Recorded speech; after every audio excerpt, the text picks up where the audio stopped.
नमस्कार, my name is Savyasachi. I work for one of the public sector journalists company. अगर आप एक banking aspirant हो जो सारी चीज़ें अभी तक ट्राई करके देख चुका है, टीचर्स की सारी बातें मान के देख चुका है, लेकिन फिर भी मेंस तो दूर की बात है, प्री तक का उसका सिलेक्शन नहीं हो रहा है, क्या क्या गलतियाँ आप कर रहे हो, कैसे उनको इम्प्रोवाइज़ करना है, कैसे उनको रेक्टिफाई करना है ताकि सिर्फ प्री ही नहीं आपको मेंस तक का फाइनल सिलेक्शन हो जाए, ये सारी चीज़ें मैं इस वीडियो में डिस्कस करने की कोशिश करूँगा।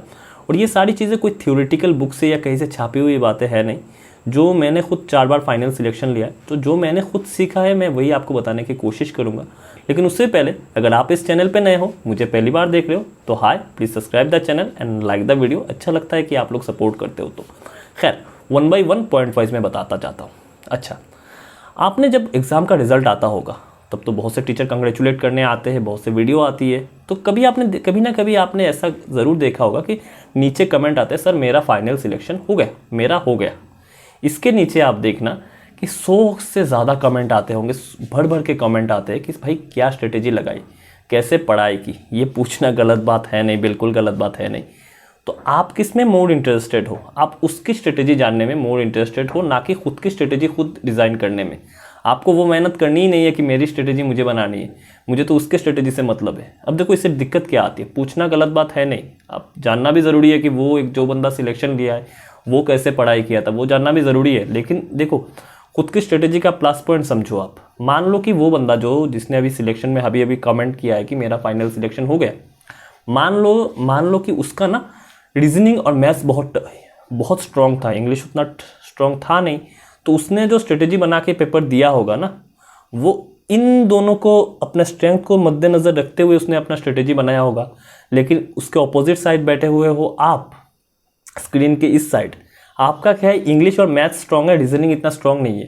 तो अब ये बताओ कि आप उसका स्ट्रेटेजी आपके ऊपर कैसे अप्लाई होगा? हर बच्चा यूनिक है। मुझे क्या लगता है ना, जो भी बच्चा एग्जाम दे रहा है यहाँ पे, हर बच्चा, चाहे उसका सिलेक्शन हो चाहे ना हो, लेकिन हर जो वॉरियर है, मैं हर एक एस्पिरेंट को वॉरियर बोलता हूँ, हर एक वॉरियर अपने हिसाब से यूनिक है।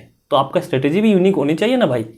आप खुद जब पढ़ते रहोगे, जब इस पर काम करते रहोगे ना, देखोगे कि अपने आप स्ट्रेटेजी बनती जा रही है कि रीजनिंग में मुझे अगर ये सारे क्वेश्चन नहीं आएंगे ना, इनको मैं कवर अप करूंगा इधर जाके इंग्लिश से, मुझे इंग्लिश थोड़ा सा और अच्छा करना पड़ेगा।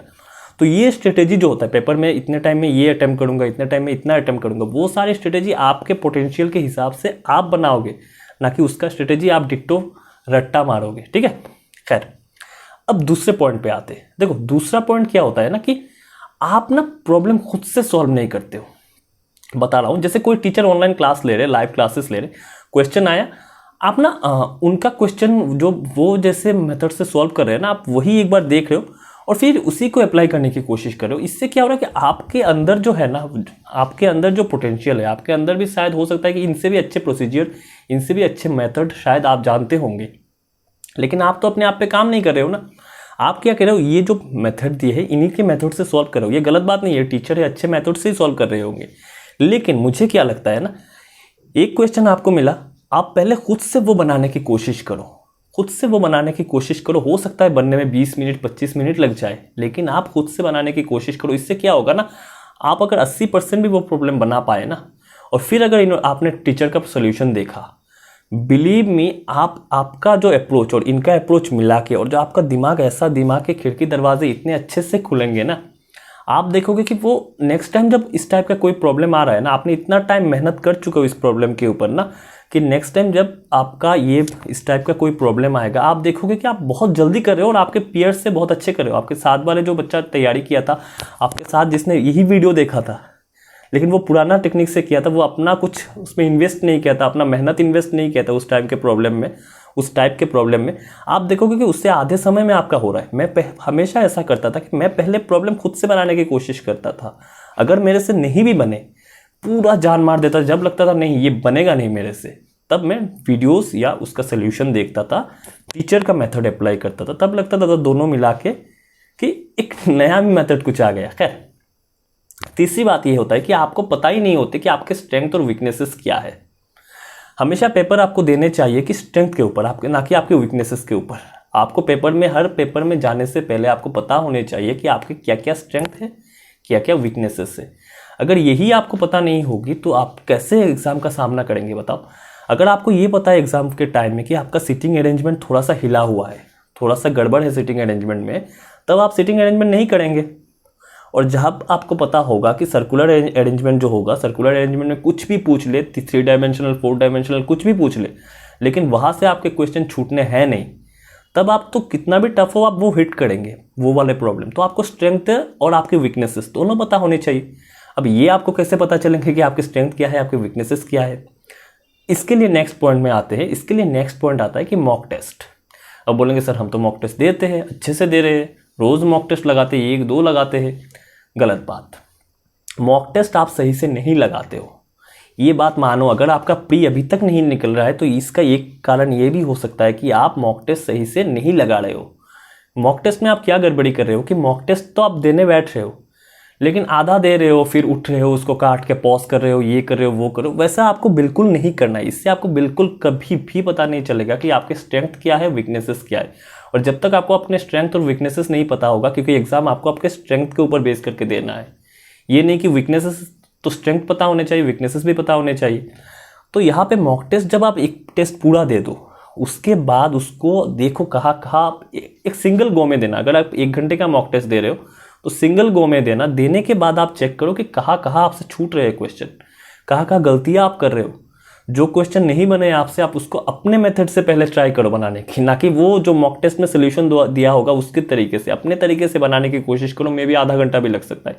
एक मॉक टेस्ट एनालिसिस करते करते कभी कभी मेरा पूरा दिन चला जाता था। हालांकि वो बहुत ज़्यादा टाइम है, बहुत ज़्यादा टाइम है, पूरा दिन चला जाना बहुत ज़्यादा टाइम है।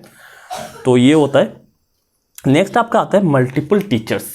मल्टीपल टीचर्स, बहुत सारे बच्चे क्या करते हैं ना, बहुत सारे टीचर्स से पढ़ते हैं। ये गलत बात है नहीं।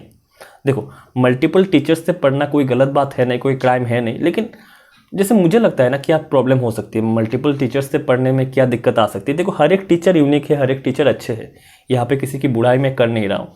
लेकिन देखो, हर एक टीचर का पढ़ाने का जो सोल्यूशन का, एक ही सोल्यूशन को ना, अप्रोच, जो मैंने पहले पॉइंट में क्या बताया कि हर एक बच्चे का अप्रोच अलग होता है। तो जो टीचर आज पढ़ा रहे हैं वो भी तो कभी ना कभी एस्पिरेंट रहे होंगे ना। जैसे मैं भी अभी कभी आपके जैसे एस्पिरेंट रहा होगा। तो एक ही सीटिंग अरेंजमेंट को बनाने का मेरा अप्रोच एक होगा, शायद आप जब करोगे आपका अप्रोच अलग होगा। वही टीचर की बात है ना, teacher to teacher approach vary करता रहता है। तो अगर मान लो कि आप एक टीचर से पढ़ रहे हो और इनका अप्रोच आपने सीखा, अच्छा लगा, आपने सीख लिया, फिर वही क्वेश्चन आप, उसी टाइप के एक और क्वेश्चन आप दूसरे टीचर से पढ़ रहे हो, इनका अप्रोच भी आप लगा रहे हो, तो भाई आपका मिक्सअप हो रहा है ना। तो पढ़ो एक ही टीचर से, जो अच्छे, बहुत सारे अच्छे टीचर भरे हैं यहाँ पे, लेकिन क्वेश्चन आप सारे टीचर का लो, लेकिन पढ़ो एक ही टीचर से, अप्रोच एक ही टीचर का लगाओ, सबसे ज़्यादा खुद का अप्रोच लगाने की कोशिश करो। खैर, यही सारे कुछ पॉइंट्स थी जो मुझे लगता है कि अगर आप इन पे काम करें तो आपका सिलेक्शन 100% होगा, ना कि प्री में, मेंस तक में 100% सिलेक्शन होगा। तो यहाँ तक मुझे बतानी थी आपको सारी बातें। अगर आपको मेरी वीडियो अभी तक आप देख रहे हो तो चैनल को आप सब्सक्राइब किए बिना जाना नहीं, पाप लग जाता है पूरा वीडियो देखने के बाद भी अगर कोई सब्सक्राइब ना करे तो। खैर, इतना ही बातें थी मुझे आपको बताना। टाटा बाय बाय, अभी के लिए इतना ही, बाय।